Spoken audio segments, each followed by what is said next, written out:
Pada video ini saya akan membahas tentang farmakologi anti kanker. Yang pertama yaitu definisi kanker.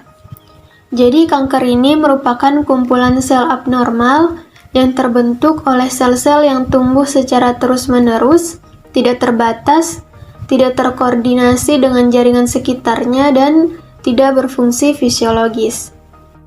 Selanjutnya yaitu jenis-jenis kanker. Jenis kanker dapat dikelompokkan ke dalam kategori yang lebih luas, namun kategori-kategori utama dari kanker itu meliputi yang pertama, karsinoma, yaitu merupakan kanker yang dimulai di kulit atau pada jaringan yang melapisi atau menutupi organ internal. Yang kedua yaitu sarkoma. Ini merupakan kanker yang dimulai di tulang rawan, lemak, otot, pembuluh darah, atau jaringan ikat atau pendukung lainnya. Selanjutnya yang ketiga yaitu leukemia. Ini merupakan kanker yang dimulai di jaringan pembentuk darah seperti sumsum tulang belakang dan menyebabkan sejumlah besar sel darah abnormal diproduksi dan memasuki aliran darah. Yang keempat yaitu limfoma dan myeloma. Ini merupakan kanker yang dimulai di sel-sel sistem imun tubuh. Lalu yang kelima yaitu kanker sistem saraf pusat. Ini merupakan kanker yang dimulai di jaringan otak dan sumsum tulang belakang. Selanjutnya yaitu mekanisme kanker. Ini merupakan gambar tahap karsinogenesis atau tahap pembentukan sel kanker. Dimulai dengan adanya tahap inisiasi.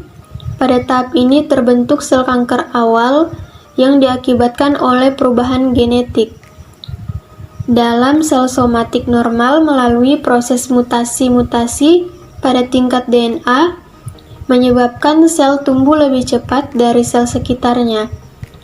Penyebab mutasi dapat berasal dari infeksi virus radiasi atau zat-zat kimia yang masih banyak faktor lingkungan lainnya. Perubahan pada tingkat DNA menyebabkan aktivasi gen pertumbuhan atau dikenal dengan istilah proto-onkogen, dan terjadi penghambatan pada gen penekan tumor atau tumor suppressor gen.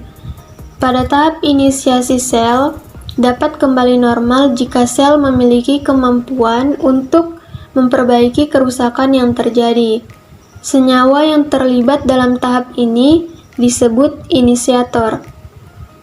Selanjutnya tahap kedua yaitu tahap promosi. Merupakan perkembangan awal yang terinisiasi membentuk klon. Melalui pembelahan dan terjadi interaksi komunikasi antar sel, terjadi stimulasi sitogenik, faktor diferensiasi, terjadi proses mutasi dan non-mutasi atau epigenetik, dan merupakan awal pertumbuhan sel praneoplastik. Pada tahap kedua ini, proses membutuhkan waktu yang lebih lama, bahkan beberapa tahun. Senyawa yang merangsang pembelahan sel disebut promotor atau epigenetik karsinogen. Selanjutnya, tahap progresi.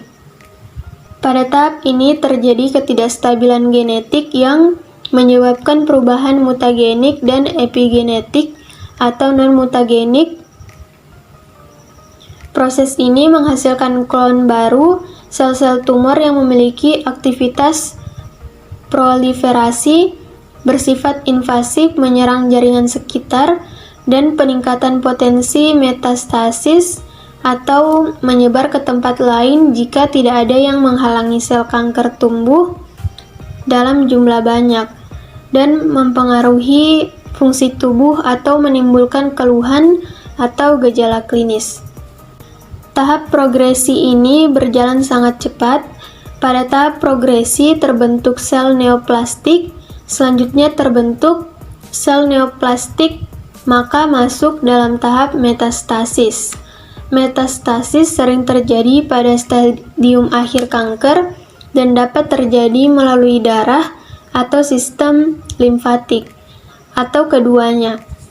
Langkah-langkah dalam terjadinya metastasis yaitu inflasi lokal intrapasasi dalam darah atau getah bening ekstravasi ke dalam jaringan baru, proliferasi, dan angiogenesis berbagai jenis kanker, cenderung jika organ tertentu, tetapi secara keseluruhan, tempat paling umum terjadi metastasis adalah paru-paru, hati, dan otak.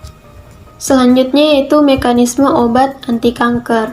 Yang pertama yaitu antimetabolit, yaitu obat sitarabin. Mekanisme kerja dari obat ini yaitu menghambat jalannya metabolisme yang esensial atau pertumbuhan sel kanker melalui penghambatan sintesis folat, purin, pirimidin, nukleosidapirimidin. Ini semua terjadi pada sintesis DNA. Jadi obat sitarabin ini menghambat pada bagian DNA primase. Selanjutnya antibiotik, yaitu obat blomisin. Jadi mekanisme obat blomisin ini adalah dengan memutus rantai DNA dan menghambat reparasi DNA dengan DNA ligase inhibisi. Dia bekerja pada DNA ligase ini. Selanjutnya yaitu obat methotrexate. Mekanisme kerja obat ini yaitu bekerja dengan cara menghambat enzim yang penting untuk pembentukan DNA sel. Dengan begitu, proses replikasi dan pertumbuhan sel dapat diperlambat atau dihentikan. Selanjutnya yaitu purin, yaitu obat kolhisin. Mekanisme kerja obat ini yaitu bekerja dengan cara menghentikan pembentukan protein khusus, sehingga bisa mencegah aktivitas dan pergerakan sel darah putih jenis neutrofil ke area peradangan. Dia bekerja pada daerah ini. Selanjutnya yaitu yang kelima, asparagin. Jadi mekanisme obat asparagin ini yaitu asam amino asparagin ini dibutuhkan sel kanker untuk mensintesa protein. Karena sel kanker tak sanggup memproduksinya, mereka akan mati bila ketersediaan asparagin di dalam tubuh ditekan oleh pemberian asparaginase. Saat asparaginase memecah asparagin, zat ini akan terpecah menjadi asam aspartik dan amonia. Asparagin ini bekerja pada RNA, yaitu protein. Baiklah, itu saja yang dapat saya sampaikan. Lebih dan kurangnya mohon dimaafkan. Wabillahi taufiq wal hidayah. Wassalamualaikum warahmatullahi wabarakatuh.